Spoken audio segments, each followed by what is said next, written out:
ఇది జలుబు, దగ్గు అనేది కామన్‌గా మనకి చలికాలంలో, వర్షాకాలంలో పెరిగే అవకాశం ఉంటుందండి. అయితే దీనికి చాలా కారణాలు ఉండొచ్చు. ఒకటి ఇన్ఫెక్షన్ వల్ల జలుబు, దగ్గు రావడం. అది వైరల్ కాజెస్ అవ్వచ్చు, లేకపోతే బ్యాక్టీరియా వల్ల రావచ్చు, లేదా ఫంగల్ కాజెస్ వల్ల రావచ్చు. లేదా కొంతమందిలో ఉబ్బసం అంటాం, ఆస్తమా లాంటి లక్షణాలు. అవి కూడా మనకి చలికాలంలో ట్రిగ్గర్ అయ్యే అవకాశాలు అవి ఉంటాయి. దానికి మనం తగు జాగ్రత్తలు తీసుకోవాలి. ఎలాంటివంటే ఎవరికైతే దుమ్ము, ధూళి ఇవన్నీ వస్తే ఎలర్జీ సెన్సేషన్ ట్రిగరింగ్ పాయింట్స్ అంటాం వాటిల్ని.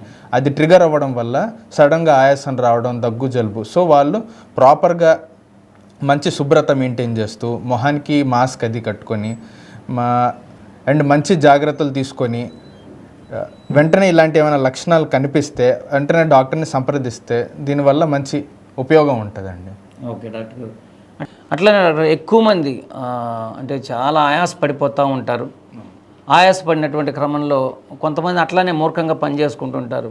అదే ముదిరి తొండగన కుదిరి మోసర వెళ్ళైనట్టుగా ఒక పెద్ద జబ్బుకు కారణం అవుతుంది. అసలు కనీసం వంగలేరు, వంగిన ఆయాసం వస్తుంటుంది, కూర్చోలేరు, లెగవలేరు, సంథింగ్ ఎల్స్, బ్రీతింగ్ చాలా ఇబ్బంది. అయితే కొన్ని సందర్భాల్లో మేము విన్నటువంటి న్యూమోనియా అనేటువంటి ఒక మాట వింటూ ఉంటాం ఇలాంటి సిమ్టమ్స్ కనపడిన చోట. అసలు ఈ న్యూమోనియా అంటే ఏమిటి? న్యూమోనియా అనేది ఏంటంటే అది ఊపిరితిత్తుల్లో వచ్చే ఒక రకమైన ఇన్ఫెక్షన్ అండి. ఆ ఇన్ఫెక్షన్ వల్ల ఏమైందంటే ఊపిరితిత్తుల్లో మనకి బాగా నెమ్ము చేరి దగ్గు, ఆయాసం, జలుబు, ఒక్కొక్కసారి ఊపిరితిత్తుల్లో అంటే మనకి ఛాతీ నొప్పి రావడం, బాగా అలసటగా ఫీల్ అవ్వడం.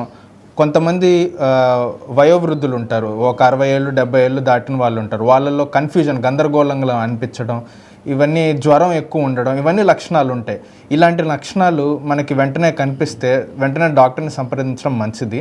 ఇంకా వాళ్ళలో ఎలా ఉంటుందంటే మనకి ఆయాసం ఎక్కువ అయిపోయి ఆక్సిజన్ శాతం తక్కువ అయిపోతే దానివల్ల మనకి కళ్ళు తిరిగి పడిపోవడం లాంటి లక్షణాలు కూడా కనిపిస్తూ ఉంటాయండి.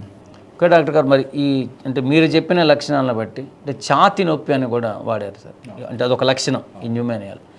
అలా వచ్చినప్పుడు ఇది హార్ట్కి ఏదన్నా ఇబ్బంది కలిగించి గుండె నొప్పి రావటం, తద్వారా మరణానికి దారితీసే పరిస్థితులు ఏమైనా ఉంటాయా? అవునండి. ఇది మనకి ఛాతీ నొప్పి వచ్చిందంటే ఫస్ట్ ఆఫ్ ఆల్ మనం రూల్ అవుట్ చేసుకోవాల్సింది ఏంటంటే గుండె సంబంధించిన ఛాతీ నొప్ప, లేదా ఊపిరితిత్తులకు సంబంధించిన ఛాతీ నొప్ప, లేకపోతే ఏమైనా దెబ్బ తగలడం వల్ల కూడా ఒక్కొక్కసారి మనకు ఛాతీ నొప్పి వచ్చింది. దేనివల్ల వస్తుంది అనేది మనం రూల్ అవుట్ చేసుకోవడం ఇంపార్టెంట్. ఒక్కొక్కసారి గ్యాస్ వల్ల కూడా మనకు ఛాతీ నొప్పి వచ్చే అవకాశం ఉంది.